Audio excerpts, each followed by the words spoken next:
My brother Callum got promoted last spring. A big one, company-wide announcement, champagne in the office kind of thing. Senior management. Corner office. The works. My parents were ecstatic. They took him and his girlfriend on a week-long luxury cruise through the Mediterranean. Full package. 5-star everything. They posted photos every day, dinner on the deck, matching robes, sunset toasts with captions like, "So proud of our boy." I liked the photos. Sent a congrats message. Even called Callum before they left to say, "Well deserved, man." And then I went back to work. 3 months later, I got promoted too. Not quite as flashy as Callum's, but still big. I was moved into a lead role at my firm's analytics department. It was the first time I'd ever managed people. First time my name went on the internal newsletter. I told my parents over dinner. They smiled. Said, "That's great." My dad nodded, added "Well done." My mom asked about the dress code in the new role. And then the conversation shifted to Callum again. His girlfriend had just opened a boutique. They'd adopted a dog. I didn't expect a matching vacation. But I thought maybe there'd be something. A card. A toast. A gesture. Instead, they left for the lake house that weekend, just the two of them. No invite. No message. Just a selfie from the dock with another caption. Finally, some quiet. At first, I told myself it didn't matter. Not everything had to be celebrated. Not everything needed fanfare. But then, 2 weeks later, I found out from my aunt that they'd offered to pay for Callum's wedding venue. They weren't even engaged yet. When I asked my mom about it, she brushed it off. "We just want to make sure they're set up when the time comes." Set up. Like they were preparing a future they assumed I didn't need, or wasn't worthy of. I thought about confronting them. But I didn't want to sound jealous. Or petty. Or like I was keeping score. So I buried it. Until my birthday came around. It landed on a Tuesday. I wasn't expecting anything major, maybe dinner, maybe a cake. But when I called to ask if they were free, my dad said they were heading out of town for a quick getaway. I asked where? "Same cruise line we took with Callum," he said. "They gave us a discount for being return customers." I didn't say anything. He filled the silence with a chuckle. "We'll take you next time." But we both knew there wouldn't be a next time. Not for me. That night, I sat alone in my apartment, eating takeout, scrolling through their new cruise photos. Callum had commented on one. "Looks familiar." Dozens of likes. No one mentioned me. No one ever did. And that was the moment something in me shifted. Not into anger, not yet. But into awareness. This wasn't about a trip. It was about position. About how they saw me. Not as the second son. But as the one who didn't need anything. The one they could ignore because he wouldn't push back. Because I never made a scene. They thought they knew me. But that was about to change. 2 weeks after their second cruise, we had a family dinner. It wasn't anything formal, just a Sunday barbecue at my parents' place. The kind of thing we'd done 100 times. Callum and his girlfriend were there. So were 2 aunts, an uncle, and our cousin Sam. I almost didn't go. But something in me wanted to see if they'd say anything. If the vacation photos posted over my birthday came with even a sliver of apology. An acknowledgement. A late toast. Anything. Instead, I got a nod from my dad and a half hug from my mom. No. Happy birthday. No. How's the new role? No. Let's sit down and catch up. The topic of the night was, again, Callum. His company had asked him to speak at a regional leadership summit. My parents beamed as he described the invite, the guest list, and the keynote lineup. Everyone clapped. Someone asked if he was nervous. His girlfriend said, "He was born for this." I took a sip of beer and watched. No one asked about my promotion. Not even once. When the food came out, I helped carry drinks from the kitchen. No one noticed. I refilled glasses, picked up a plate someone dropped. Still invisible. At one point, my mom asked if I could take a photo of the group. I held the phone up, centered them, and saw it, a snapshot of everyone glowing, arms around each other, Callum at the center. And I, not in the frame. Literally. She didn't ask me to get in the shot. I handed the phone back and went inside under the pretense of checking a message. But I didn't come out right away. I stood in the hallway, just out of view, and listened. They were talking about Christmas plans. Callum and his girlfriend were going to take a trip abroad. Their gift to themselves, my mom said. My dad offered to chip in for the flights. Not a beat skipped. No one wondered if I'd be around. No one asked what I was doing. It was like I was a guest in the house I grew up in, useful when needed, invisible the rest of the time. That's when I decided something. I wasn't going to argue about the past. I wasn't going to ask why they treated me like a supporting character in my own family. But I was going to start responding differently. So when Christmas did come, I didn't send gifts. I didn't show up. I didn't message to explain. I let the silence speak. My mother called 3 days later. "We miss you." I told her I was busy with work. "You could have said something." "I thought about it," I said. "But then I remembered, you didn't say anything when you boarded a cruise on my birthday." She got quiet. Then said, almost defensively, "It wasn't meant to hurt you. We didn't think you'd care that much."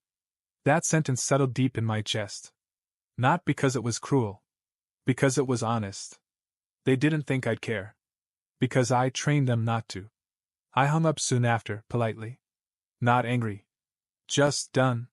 The next family event, I declined. Said I had plans? The one after that? I didn't respond at all. And slowly, the invites came less often. They still saw Callum every week. Still posted brunch photos. Still tagged each other in articles about rising young professionals. Me? I became a ghost in my own bloodline. And for the first time, I stopped trying to haunt it. I stopped measuring my milestones by who noticed them. There's a quiet shift that happens when you finally stop waiting for recognition from people who've made it clear they're not looking in your direction. I focused on work. Not in the bury my feelings in my job way, I mean really focused. I started pitching projects higher up the chain, took on risk, started managing a team that doubled in size in under a year. Eventually, I moved into a role with oversight over 3 departments. Not just numbers, strategy, direction. My name started appearing in industry newsletters. I spoke on a panel. I mentored junior staff. I wasn't chasing approval anymore. I was chasing what I knew I was capable of. And I was hitting it. That year, I bought a place. Not a massive house, but a condo in a city I loved. Bright, clean, near a park, with a balcony that got the best kind of late afternoon light. I threw a housewarming party. Invited coworkers, a few friends from university, and my neighbors. My parents weren't on the list. Callum wasn't either. Not because I wanted to hurt them. But I didn't want to perform for them anymore. I didn't want to watch them compare what I'd built to whatever Callum had posted most recently. I didn't want their approval like a stamp on a passport I'd already earned. Then something unexpected happened. An old friend of my parents, someone I barely knew but who'd met me a few times as a kid, messaged me on LinkedIn. Short, polite. "Heard about your recent success. Congratulations, your parents must be thrilled." I stared at it. Felt something tighten in my chest. Because no, they weren't thrilled. They hadn't said a word. They hadn't asked about the new job. Never called when my name was listed in a professional profile roundup. Never mentioned the condo. Not even a comment under the photo I'd posted, my first one in 6 months, standing on the new balcony, glass in hand, smiling. They knew. Of course they did. We shared enough mutual connections. People talked. Family friends commented on the post. My cousin texted me to say she'd shown her mom. They knew. But still, silence. Then came Callum's engagement. It was a full production announcement, photos in a flower field, a branded hashtag, champagne, and a drone video of the proposal. The caption? She said yes. Couldn't have done it without the people who always believed in me. The first comment was from my mom. "We're so proud of you, sweetheart. You've built something beautiful." I closed the app. Not because I was angry, but because I was finally starting to feel the difference between being ignored and being free. I didn't send a gift. Didn't like the post. Didn't respond when my dad texted a week later to say the engagement party was coming up and they assumed I'd be there. I replied simply, "I won't be attending, No reason. No apology. And this time, no follow-up. They'd started to notice the distance. I could feel it in the subtle shifts, the occasional check in text, the slight hesitations in my mother's voice when she left voicemails. But they hadn't connected it to anything they did. Because people who don't see you to begin with can't imagine why you disappear. And I wasn't going out of spite. I was gone because I'd finally realized. You don't owe closeness to the people who only call it family when it's convenient. You don't owe your presence to the table where your seat has always been borrowed, never built. I wasn't chasing applause. Not anymore. But when the nomination came through, something in me still flickered, that old instinct, the one that wants someone to notice when you finally break through the ceiling they said you'd never touch. The email came from an industry organization I'd quietly respected for years. Nominee, Alexander Reed, Leadership in Tech and Analytics. I read it twice. Then just sat there. Not grinning. Not fist pumping. Just still. Because for the first time, I knew what it felt like to be recognized by people who had no obligation to like me, and did anyway. My coworkers threw a toast. They decorated the office kitchen with streamers. Someone baked a cake with my name on it. There were speeches. Laughter. Even my old manager sent a handwritten card. You did this with no shortcuts. All earned. All you. I posted a single photo, just a plaque with my name engraved on the nomination list. No caption. The comments poured in. Old friends. Colleagues. Professors. A few extended relatives I hadn't heard from in years like the post. My parents? Nothing. Not even a text. At first, I thought maybe they hadn't seen it. But then I got a message from my cousin Layla. Saw your name on that nominee list. Told your mom. She didn't know? She did. She just didn't say anything. Or didn't want to. Or didn't think it mattered enough to pick up the phone. A week later, the award ceremony happened. Black tie, big venue, formal photos. I didn't win, but I didn't need to. Being nominated was enough. That, and the room full of people who stood when my name was read aloud. Who saw me? All of me. And then, when I got home, I saw it. A comment on one of Callum's new posts. Another career announcement. Another achievement. And beneath it, my mom's comment. We've never been prouder. The timing? 2 hours after my name was read aloud on stage. I didn't cry. I didn't scream. I just sat. And understood something that I hadn't wanted to accept, even after everything. It wasn't about me not being successful enough. It wasn't about me not being flashy. It was about roles. To them, I wasn't the golden child. I was the one who'd always make it work. The one who didn't need the support, so they didn't offer it. That night, I opened a document on my laptop and wrote a letter. Not to them. To myself. To the version of me that still wanted them to see it. Still waited for the call that would never come. You're done waiting, I wrote. You're done proving. They saw you. They just didn't want to admit it. And now you don't need them to. I never sent them the letter. Never brought up the nomination. When they eventually called, weeks later, to ask if I was coming to Callum's wedding, I said, no. My mom hesitated. He'd really like you to be there. He never asked? He assumed you'd show up. That's the problem, I said. She was quiet. Then, again, defensively. You don't have to make this so dramatic. I'm not, I said. I'm just making it honest. She didn't argue.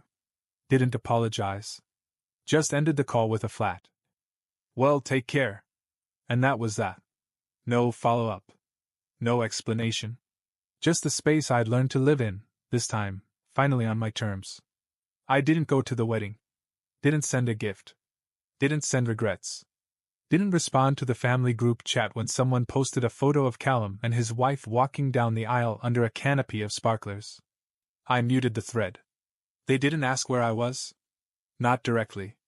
But 2 days later, I got a message from my cousin Sam. We hadn't talked in over a year. No falling out, just distance, the kind that happens when you live different lives long enough. Hey. Not to be weird, but... You okay? I replied. Yeah. Why? Just, everyone noticed you weren't at the wedding. Your mom looked kind of off about it. Thought you might have had a reason. I sat with that for a minute. Then wrote back. She knew I wasn't coming. Yeah, he said. But I don't think she thought you'd stick to it. That line stuck with me. Because it was true. They were used to me bending. Showing up. Filling space when no one else would. Holding the peace by being silent. But this time, I wasn't filling anything. And the absence left a shape they couldn't smooth over. Sam messaged again a day later. I talked to your Aunt Jill. She said something kind of strange. Go on. Your dad told some people that you've been doing your own thing for a while, but didn't say what that was. I stared at the message. So, they don't even tell people what I do? I guess not. She said he changed the subject really fast. It wasn't just that they weren't proud of me. They were embarrassed by what they couldn't control. I didn't fit into their version of family success. I didn't ask for help, didn't rely on them, didn't perform the role they'd scripted for me. So, rather than acknowledge my path, they pretended it didn't exist. That way, they never had to answer for why they'd supported one son with vacations, funding, and applause, and left the other to build his future from nothing. Later that week, Sam and I got coffee. He asked more questions about my work, my move, my life. Said he felt bad for not keeping in touch. I guess I thought you were too busy, he said. I was, I told him. But not for this. We sat quietly for a bit. Then he said something that landed harder than I expected. I always thought they treated you differently. I just didn't know how much of it you were carrying. That was the thing. No one ever sees the weight until you finally stop holding it. Before we parted ways, he looked at me and asked, Do you think you'll ever go back? To the family? I said. He nodded. I don't know, I answered. Maybe. But not as someone waiting to be let in. Only if I get to decide where I stand. That night, I passed the framed nomination letter on my way to bed. I used to keep it by the door so I could look at it before leaving for work, proof that I mattered. Now, it just lived there. Quiet. Present. Like me. I didn't need it to remind me anymore. But I didn't move it either. Because some things aren't about being seen. They're about being rooted in who you are, whether anyone claps or not. The message came 6 months after the wedding. Simple. Unexpected. Hey. You're free to talk sometime? I stared at it longer than I should have. Callum wasn't the type to send vague messages. He was always direct, always a planner, always the golden son with a calendar full of dinner reservations and team meetings. This wasn't like him. I replied 2 hours later. Sure. What's up? He asked if we could meet for coffee. I said okay. We picked a place halfway between us. A quiet cafe with wide windows and too many empty chairs for a Tuesday afternoon. He looked tired. Still polished. Still wearing a jacket that probably cost more than my first month's rent. But there was something frayed around the edges, in the way he ran his hand through his hair, in how he didn't start the conversation with small talk. He just said, You didn't come to the wedding. I nodded. No. I didn't. He nodded back. No accusation? Just acceptance. I wasn't surprised, he said after a pause.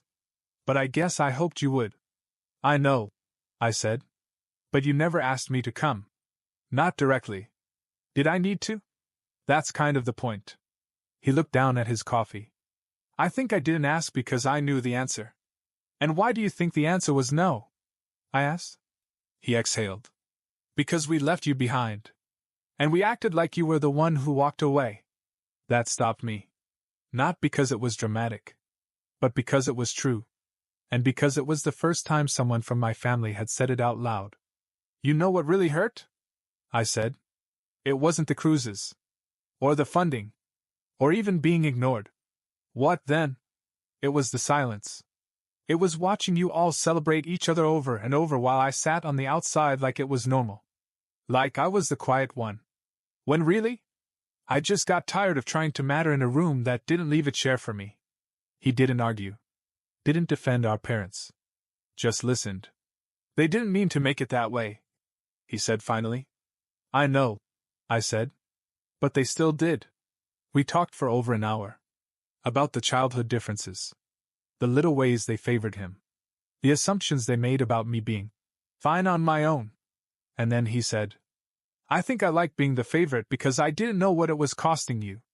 And I didn't know what being forgotten was doing to me. I said. Until I stopped pretending it didn't hurt. Before we left, he asked if I'd ever consider coming around again. Not for them. Just to show up. To be seen. Maybe, I said. But it would have to be different. I'd like it to be. That mattered more than he knew. Because he wasn't offering a bridge back to the old setup. He was opening a door I didn't have to crawl through. That night I got a message from him. Thanks for today. I hope it's not the last time. I replied. That's up to all of us. And for once, I believed we might try. Not because we needed to fix everything, but because we were finally telling the truth. Spring came quietly. No announcements. No formal invitations. Just a group message from Callum. Thinking of doing a casual dinner at ours next weekend. Open to anyone who wants to come. No pressure. I almost ignored it. Not out of bitterness. But because I wasn't sure what showing up would mean anymore. Would it be awkward? Performative? Would it feel like stepping back into a house that once forgot I existed? But something about the message was different. No assumptions. No schedule. No passive guilt. Just an opening. So I went. Callum's place wasn't what I expected. Not flashy. Not showy. Just a warm living room, soft music, a long dining table that looked like it had seen a few real conversations. I walked in and for the first time in years, no one made a big deal out of my arrival. No dramatic, "Look who's here!" No wide-eyed surprise. Just Callum saying, "Hey, glad you made it." And someone else, my cousin Layla, smiling and pulling out a chair. "This one's for you." It wasn't a throne. It wasn't carved in gold. It was just a regular wooden chair. But it was there. On purpose. And that mattered. More than anyone in that room could have guessed. We talked about work, briefly. I mentioned a new hire, a shift in leadership. Callum asked thoughtful questions. No sideways jabs. No fake surprise at my answers. My Aunt Jill complimented the way I handled a community panel she'd seen online. Someone brought up the wedding, but not like a weapon. Just a timeline marker. And no one tried to make me feel bad for missing it. Because they were starting to understand that absence isn't always about rejection. Sometimes, it's the only language someone has left when they've been spoken over for too long. As the evening wound down, Callum pulled me aside while people cleaned up. "I didn't tell Mom you were coming," he said. I raised an eyebrow. "Didn't think she'd want to know? Didn't think it was her business," he said. "She'll find out. And she'll have feelings. But you don't owe her anything." I nodded. "You sure she won't give you grief for inviting me?" "She already does." He smirked. "Might as well make it worth it." That was the first time I laughed about all of it. Genuinely. Not out of irony. Not bitterness. Just relief. Because for the first time, we weren't pretending. As I left that night, Callum walked me out. No heavy words. No dramatic handshakes. Just, "Next time you're bringing dessert." And I said, "Only if I get to pick the playlist." Driving home, I didn't feel triumphant. I didn't feel like I'd won some invisible war. I just felt grounded. Like I had finally stopped orbiting a family system that never built space for me, and instead, watched it slowly tilt to meet me halfway. Not because I demanded it, but because I stopped performing for it. Some things hadn't changed. My parents still weren't calling. Still posting about Callum. Still pretending that distance was a coincidence. But I no longer needed their recognition. I had built something outside their spotlight. And I had let it grow long enough that it didn't shrink under their shadow. The chair at Callum's table didn't erase what had happened. But it didn't need to. Because I didn't show up to rewrite history. I showed up to live without apology. You don't always get the apology. You don't always get the round of applause. Sometimes, all you get is your name spoken again, not as an afterthought, but as a person worth pulling out a chair for. And sometimes, that's more than enough.